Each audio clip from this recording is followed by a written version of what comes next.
విషయానికి వస్తే జోగి రమేష్ పెద్ద కుమారుడు రాజీవ్కి 2025 మేలో అంటే ఒక 14 నెలల క్రితం పెళ్ళయింది. పెళ్ళైన మొదటి నెల నుంచే భార్య మేఘనాను వేధించడం మొదలుపెట్టారు అని, మధ్యలో వెళ్ళిపోతే అంటే పుట్టింటికి వెళ్ళిపోతే మధ్యవర్తులు పెద్దలందరూ కూడా సర్ది చెప్పి మళ్ళీ పంపారని, పంపిన తరువాత కూడా తన మీద వేధింపులు ఆగలేదు. వేధింపులు ఆగాలంటే 5 కోట్ల రూపాయలు డబ్బులు తీసుకురావాలి మా ఇంటికాడి నుంచి అని నన్ను డిమాండ్ చేశారని, అలాగే నా మీద దాడి చేసి హత్యాయత్నం ప్రయత్నం కూడా చేశారని చెప్పి నిన్న స్పష్టంగా కంప్లైంట్లో ఇబ్రహీంపట్నంలో ఇచ్చినటువంటి కంప్లైంట్లు అయితే పేర్కొనడం జరిగింది. ఇప్పుడు ఒక్కసారిగా రాష్ట్రం మొత్తం కూడా జోగి రమేష్ వైపు చూస్తుంది. ఎందుకంటే ఇదే జోగి రమేష్ గతంలో పవన్ కళ్యాణ్ పెళ్లిళ్ళ గురించి, భార్యల గురించి అనేక సందర్భాల్లో బహిరంగంగా మాట్లాడాడు. మరి ఈరోజు కర్మ చూసావా జోగి రమేష్? నీ ఇంటికి వచ్చింది ఈరోజు. ఇది బేసిక్గా ఏంటంటే భార్యాభర్తల మధ్య గొడవ అనుకోండి, అది 4 గోడల మధ్య గొడవ, మనకెందుకులే అని చెప్పి మనం ఇన్వాల్వ్ అవ్వద్దు బేసిక్గా అయితే. కానీ ఈ రోజు ఇది 4 గోడల మధ్య లేదు, బయటకు వచ్చేసింది, ప్రజల మధ్యకు వచ్చింది. ముఖ్యంగా ప్రజా జీవితంలో ఉన్నటువంటి వ్యక్తుల మీద ఎలాంటి ఆరోపణలు వచ్చినప్పుడు ఖచ్చితంగా 10 మంది దాని మీద చర్చించుకుంటారు. పోనీ జోగి రమేష్ ఆ పెద్ద కొడుకు మీద మాత్రమే ఆ భార్య మేఘన కేసు పెట్టుంటే బాగానే ఉండేది. కానీ ఈ కేసులో మొత్తంగా 11 మందిని పెట్టింది. జోగి రమేష్ని, జోగి రమేష్ భార్యను, జోగి రమేష్ చిన్న కుమారుడిని, జోగి రమేష్ తమ్ముడిని, జోగి రమేష్ తమ్ముడు భార్యని, తమ్ముడు పిల్లల్ని అందరినీ కలిపి మొత్తంగా 11 మంది మీద ఈ కేసు పెట్టింది. ఆవిడ చెప్పేది ఏంటంటే ఒక్కటే, పెళ్ళైన మొదటి నెల నుంచే నన్ను వేధించడం మొదలు పెట్టారు. నన్ను ఎవరిని కదవకుండా పై ఫ్లోర్ లో ఒక గదిలో బంధించేసి సమయానికి ఇంత ఫుడ్ పెట్టేవాళ్ళు, అదేమని ప్రశ్నిస్తే నన్ను చిత్రహింసలు పెట్టేవాళ్ళు, గట్టిగా మాట్లాడితే మీ పుట్టింటి నుంచి 5 కోట్ల రూపాయలు డబ్బులు తీసుకురమ్మని చెప్పి కట్నం కోసం వేధించారు. ఆ వేధింపులు తట్టుకోలేక నేను మధ్యలో మా పుట్టింటికి వెళ్ళిపోయాను. మళ్ళీ పెద్దలందరూ మాట్లాడి సర్ది చెప్పి బాగానే ఉంటుందని పంపితే మళ్ళీ వేధింపులు పెరిగాయి, కానీ కాపురం ఎక్కడా కూడా చేయనివ్వట్లేదు, చెయ్యట్లేదు అని చెప్పి స్వయంగా పెద్ద కోడలైనటువంటి మేఘన జోగి రమేష్ పేరు, జోగి రమేష్ కుమారుల పేర్లను యాడ్ చేసి నిన్న స్టేషన్లో అయితే కంప్లైంట్ ఇచ్చింది. దీని మీద కేసు అయితే పోలీసులు రిజిస్టర్ చేసి విచారణ చేస్తున్నారు. అంటే కర్మ చూడండి. జగన్మోహన్ రెడ్డి కూడా అంతే. గతంలో ఇప్పుడు అందరి మహిళలకి నేను న్యాయం చేస్తానని జగన్మోహన్ రెడ్డి మాట్లాడతాడు, కానీ తన సొంత ఇంట్లో మహిళలకు న్యాయం చేయలేడు, తల్లికి చెల్లికి న్యాయం చేయలేడు. గత ఎన్నికల్లో ప్రజలు అదే ప్రశ్నించారు. ఇప్పుడు జోగి రమేష్ ఏం మాట్లాడాడు? గతంలో పవన్ కళ్యాణ్ పెళ్లిళ్ళ గురించి, ఆ భార్యల గురించి మాట్లాడాడు. నిండు అసెంబ్లీలో భువనేశ్వర్ గారిని అవమానిస్తే పగలబడి నవ్వారు.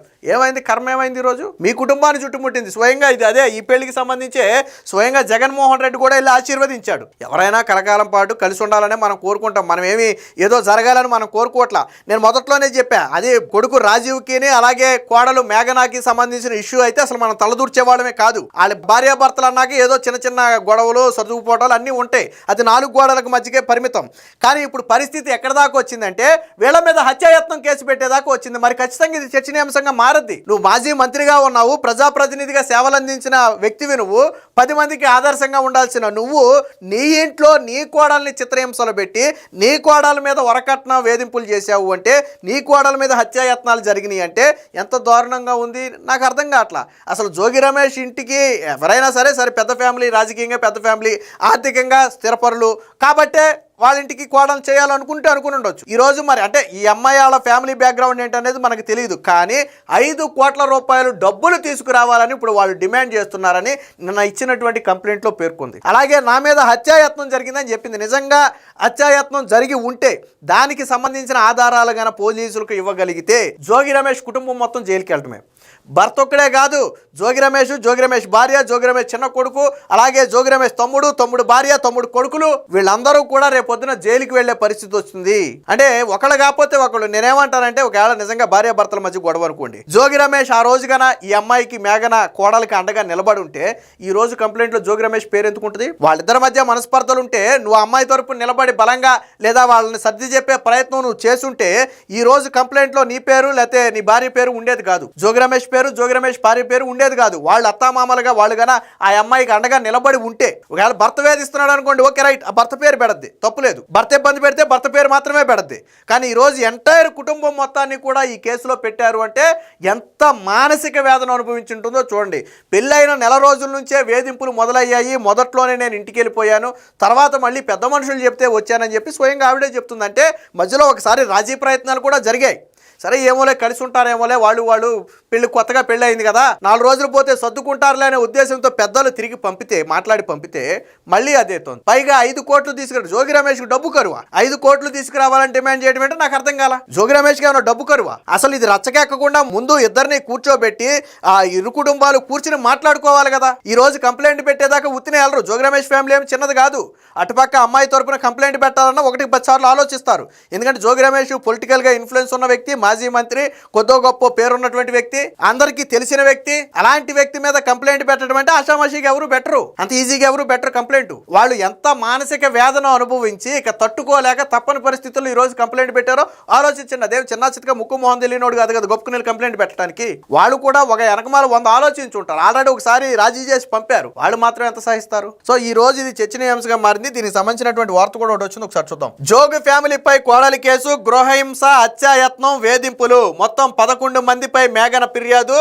పెళ్లైన నెల రోజుల నుంచే వేధింపులు, 5 కోట్లు అదనపు కట్నం తేవాలని డిమాండు, బంధించి చిత్రహింసలు పెట్టడంతో పాటు హత్యాయత్నం కూడా చేశారని నిన్న స్టేషన్లో ఇచ్చినటువంటి ఆరోపణలు. దీనికి సంబంధించి పూర్తి వివరాలు కూడా ఉన్నాయి, ఒకసారి చూద్దాం. వైసీపీ నాయకుడు మాజీ మంత్రి జోగి రమేష్ పై మరొక కేసు నమోదైంది. వాళ్ళకి కేసులేం కొత్త కాదులే కానీ, కాకపోతే ఈ కేసు అనేదే కొంచెం దారుణంగా ఉంది. ఎంత ఇబ్బంది పెడితే పెట్టిన కేసు ఇది. ఆయనతో పాటు మొత్తం 11 మందిపై కోడలు మేఘన ఫిర్యాదు చేయడంతో ఇబ్రహీంపట్నం పోలీసులు శుక్రవారం కేసు అయితే నమోదు చేశారు. వాస్తవానికి ఈ మేఘన తెలంగాణలోని సూర్యాపేటకు చెందినటువంటి మహిళ. సో జోగి రమేష్ పెద్ద కుమారుడు అయినటువంటి రాజీవ్తో 2025 మే 28 సరిగ్గా 14 నెలలు. ఈ నెల 28 వస్తే సరిగ్గా 14 నెలలు అవుద్ది. 28న పెళ్ళయింది. పెళ్ళైన నెల నుంచే వేధింపులు మొదలయ్యాయి. దీంతో ఆమె పుట్టింటికి వెళ్ళిపోయింది. పెద్దలు పంచాయతీతో తిరిగి భర్త వద్దకు వచ్చారు. ఆ తర్వాత చిత్రహింసలు పెట్టడంతో పాటు హత్యాయత్నం కూడా చేశారని పోలీసులకు ఇచ్చిన ఫిర్యాదులో ఆమె పేర్కొన్నారు. ఈ వేధింపులు ఆపాలంటే అదనంగా 5 కోట్ల రూపాయల కట్నం తీసుకురావాలని డిమాండ్ చేశారని చెప్పి ఆరోపించారు.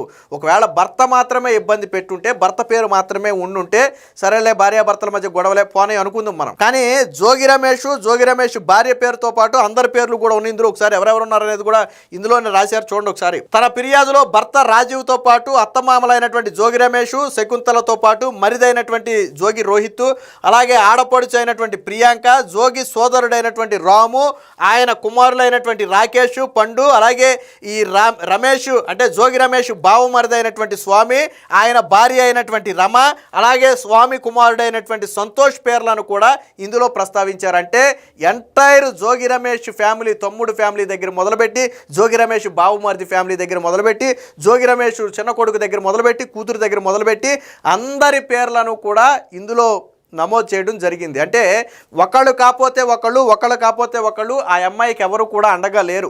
వీళ్ళందరూ కలిసి ఏకదాటిగా ఆ అమ్మాయిని చిత్రహింసలు చేస్తే ఇక తట్టుకోలేని పరిస్థితిలో పెట్టింది. ఆల్రెడీ ఒకసారి పెద్ద మనుషులు మధ్యవర్తిత్వం చేసి పంపిన తర్వాత కూడా వేధింపులు ఆపకపోగా, అంటే నువ్వు ఎందుకు వెళ్ళిపోయావు, మళ్ళీ నిన్ను పెద్ద మనుషులు పంచాయతీ చేసి నిన్ను పంపాలా అని చెప్పి మరింత వేధింపులు ఏమైనా ఎక్కువ చేశారేమో తెలియదు. కానీ ఈ రెండోసారి వెళ్ళిన తర్వాత హత్యాయత్నం కూడా చేశారని చెప్పి స్వయంగా కంప్లైంట్లో పేర్కొంది. అయితే ఈ వేధింపులు ఆపాలంటే మాత్రం 5 కోట్లు తేవాలంట. అంటే కోడలుగానే 5 కోట్లు ఆల్రెడీ అదనపు కట్నం. ఇది ఈ 5 కోట్లు అనేది అదనపు కట్నం. పెళ్ళప్పుడు ఎంత ఇచ్చారంటే మనకు తెలియదు. ఈ 5 కోట్లు అదనపు కట్నం తెస్తే కోడల మీద వేధింపులు ఆపేస్తారంటే డబ్బు కోసం చేసుకున్నది. ఏమైనా బ్లాక్ మెయిలా?